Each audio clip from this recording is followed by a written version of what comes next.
Viva! Viva! Viva! So magandang umaga mga kadiboto. Napakaswerte natin sapagkat kasama natin si Mr. Coco Martin. Pati na lang, Mr. Coco. Magandang umaga po sa inyong lahat. 3 taon din po na hindi tayo nagkasama-sama. Pero sa awa ng ating Diyos, ng ating Poong Nazareno, nandito po muli tayo para pagbuklod-buklurin.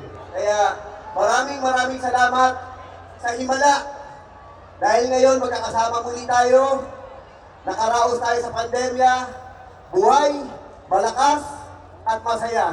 Kaya maraming kasalamat po sa lahat ng aking mga kadiboto. Ayan, mga kadiboto. Papakinggan natin si Mr. Coco Martin. Pero bago natin siya pakinggan, balikan natin yung tema ng ating Fiesta 2024. Ang sabi, ibig po namin makita sino? Nais po namin makita si Coco, hindi, si Jesus ang gusto nating makita. 3 bagay ang nais na sabihin ni Mr. Coco Martin. 3 bagay.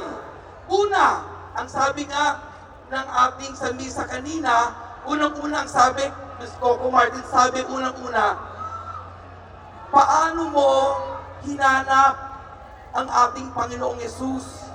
Paano mo nakita si Jesus? Pakinggan natin kung paano nakita ni Coco Martin ang ating Panginoong Jesus, ang ating Poong Nazareno. May isa na po akong kahilingan para sa lahat ng ating mga kadiboto.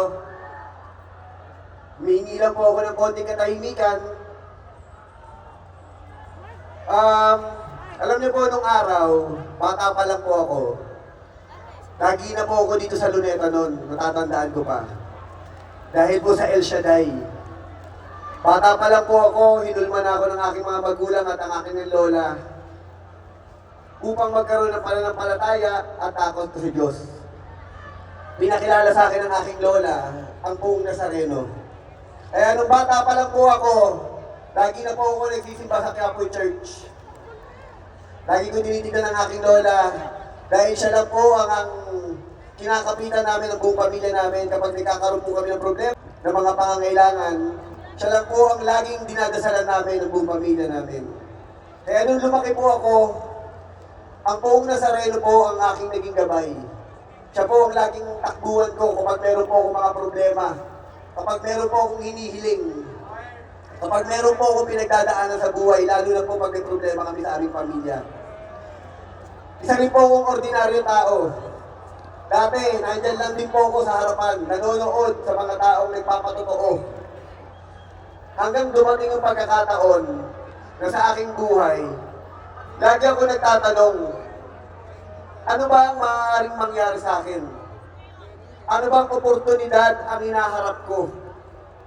Nakatapos ako ng pag-aaral ng kolehiyo, pero medyo kapos sa kapalaran sa ating bansa.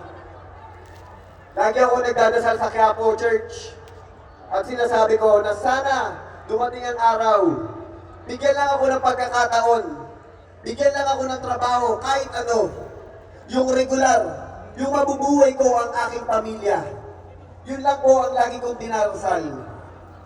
Pero, sa mataimtim na pananalig at paniniwala, sa awa ng Diyos, ibinigay po ito sa akin ng Poong Nazareno. Palagpakan natin ang Poong Nazareno. Palagpakan natin. So narinig natin unang-una, sinasabi sa atin ni Coco na talagang siya ay deboto ng mahal na Poong Nazareno. Siya ay nagdadasal at pumupunta palagi sa Poong Nazareno. At sabi niya, tulad ninyo, dati nahandyan din siya. Pero binigyan siya ng opportunity ng ating Poon. So diretso, Coco Martin. I love you too. Alam niyo, sa totoo lang, napakasarap ng pakiramdam na nandito ako ngayon sa inyong harapan. Kaya ang sinasabi ko, sa lahat ng mga tao at sa lahat ng mga Pilipino, isa lang, huwag kayong mapapagod at magsasawang mangarap. sa pagdarasal natin at sa pananalig natin sa ating mga Panginoon, sa ating Panginoong Diyos, sa ating Ama, sa ating mahal na Birhen, lagi na tayong naririnig at hindi niya tayo bibiguin. Nasa atin yun bilang tao, bilang Pilipino, kung paano natin ipaglalaban, paninindigan yung ating mga pangarap. Dati, alam niyo po, nung nag-aaral ako, ang alam ko sa aking sarili, wala rin akong patutunguhan. Dahil nung nag-aaral ako, isa rin akong bulak-bulero. Hindi rin ako mahilig mag-aral. Mahilig ako sa barkada. Inom, tambay, away, lahat. Pero, isa lang ang aking pinaniwalaan. Alam ko na merong Diyos. Alam ko na sa tuwing meron akong inihiling, tuwing meron akong problema, alam ko lagi siyang nandyan. Dahil nagkakaroon ako ng pagkakataon na nag-iisip, bakit nasusolusyonan ang aking mga problema na kung minsan hindi ko naman alam kung ano ang aking gagawin. Para sa akin, nagkakaroon siya ng isang himala. Alam niyo po kung nasan ako ngayon, sabi ko nga, hindi ko akalain na aabot ako kung nasan man ako ngayon. Na ito ang aking magiging trabaho. Dahil nung araw, napakamahiyain ko. Wala akong kahit katiting na naiisip para maging artista o ito maging hanap buhay ko. Hindi ako marunong umarte, hindi ako marunong sumayaw, mahiyain ako, bulol ako, hindi ako marunong mag-Ingles. Dugyutin ako, talagang wala. Walang kapag-apag-asa. Dati lagi ko lang ipinagdarasal, bigyan niyo lang po ako ng trabaho kahit ano, kahit hindi ako matulog. Hindi ko akalain na ito palang trabaho to ang ibibigay sa akin ng Diyos. At nung binigay na sa akin ng Diyos itong trabaho to, alam niyo, sabi ko sa sarili ko, hindi ko na pakakawalan kung ano man ang biyayang ipinagkaloob sa akin ng Diyos. Minsan, hindi natin alam, tayong mga Pilipino, tayong mga tao, ibinibigay na pala sa atin yung oportunidad, hindi pa natin pinapansin o winawalang bahala pa natin. Minsan binigyan tayo ng trabaho, pero hindi natin pinagbubuti. Binabaliwala natin. Alam nyo, kahit ano pa ang trabaho nyo, basta pag sumikapan nyo, pagbutihin nyo, binigay sa atin yan ng Panginoong may kapal. Sigurado may dahilan yun. Kung aalamin na po natin, napakaraming mga kwento. Nagsimula sa pinakamababa, sa pinakamaliit. Dahil nagsumikap sila, pinahal nila ang kanilang hanap buhay, nagtagumpay sila sa kanilang buhay. At sinagot ako ng Diyos sa aking pananalangin. Doon nakita niya yung sinseridad ng aking puso na gusto kong matulungan ang aking pamilya.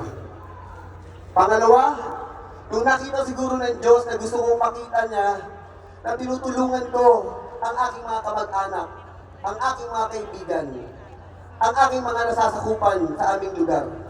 Nung nakita siguro ng Diyos yung sincerity sa aking puso, nakita niya na dito ko pararaanin sa taong ito ang mga biyaya dahil alam ko pag pinadaan ko dito, mas marami akong mga matutulungan.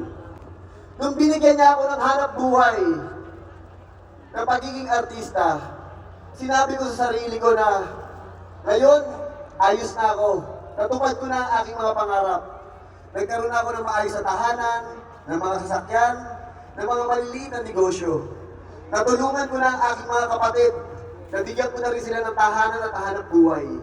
Pero sabi ko sa sarili ko, sobrang biyaya ang ibinibigay sa akin ng buong Nazareno.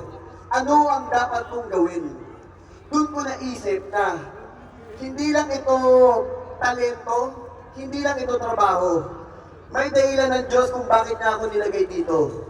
At sa tingin ko, ako ang ginagawa ng buong Nazareno na daan para matulungan pa ang ibang mga tao. Para matulungan ko pa ang aking mga katrabaho na nawawalan ng pag-asa, na naligaw ng landas, at napagkaitan na ng oportunidad.